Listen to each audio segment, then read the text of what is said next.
வீட்டுக்குள்ள சலாம் இருக்கணும். கணவன் வீட்டுக்குள்ள வந்தாலும் சரி, மனைவி வீட்டுக்குள்ள வந்தாலும் சரி, பிள்ளைகள் வந்தாலும் நிம்மதி வேண்டாம், சலாத்தோட ஆரம்பிங்க. வருவாங்க அஸ்ஸலாமு அலைக்கும் தான் வருவாங்க. பிள்ளைகளுக்கு நீங்க படிச்சு கொடுங்க. அனஸ் ரலியல்லாஹு அன்ஹு ரசூலுல்லாஹ் சொன்னாங்க, அனஸ் ரலியல்லாஹு சொன்னாங்க, இதா தகல்த அஹலக சல்லிம் அலா அஹலிக், நீங்க வீட்டுக்குள்ள போனா சலாம் சொல்லுங்க. அதாவது யகுன் பரக்கத்தன் அலைக வ அலா அஹலிக், அது உனக்கும் உன்னுடைய குடும்பத்துக்கும் பரக்கத்தாக அமையும் சொன்னாங்க. வீட்டுக்குள்ள போற நேரம் அஸ்ஸலாமு அலைக்கும் வரஹ்மத்துல்லாஹி வபரகாத்துஹு போங்க. வீட்டுக்குள்ள பரக்கத் உண்டாகும், நிம்மதி உண்டாகும். பரக்கத்துல மிகப்பெரிய பரக்கத் வீட்டுக்குள்ள நிம்மதி. எங்கட உள்ளம் அமைதி பெறும்.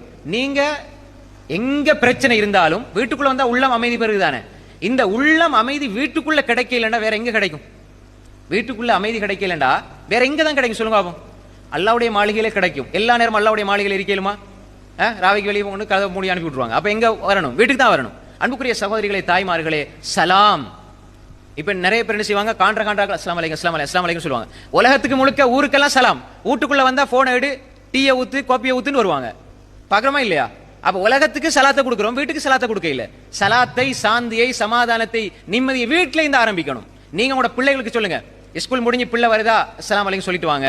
உங்களோட கணவனுக்கு சொல்லிக் கொடுங்க, மனைவியா நீங்க செயல்படுத்துங்க. உங்களோட பிள்ளைகளுக்கு சொல்லிக் கொடுங்க. சலாம் எப்பயும் அதுல அர்த்தம் என்ன தெரியுமா? அஸ்ஸலாமு அலைக்கும் வரஹ்மத்துல்லாஹி வபரகாத்துஹு நீங்க சொல்லும் பொழுது உங்களுக்கு சாந்தி உண்டாகட்டும் என்று நீங்க சொல்றீங்கடா.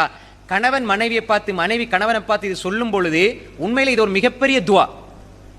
நீங்க உங்களோட தாயை பார்த்து அஸ்ஸலாமு அலைக்கும் சொல்லுங்கடா, என் தாய்க்கு அல்லாஹ்வுடைய சாந்தி உண்டாகட்டும், என் தந்தைக்கு அல்லாஹ்வுடைய சாந்தி உண்டாகட்டும்.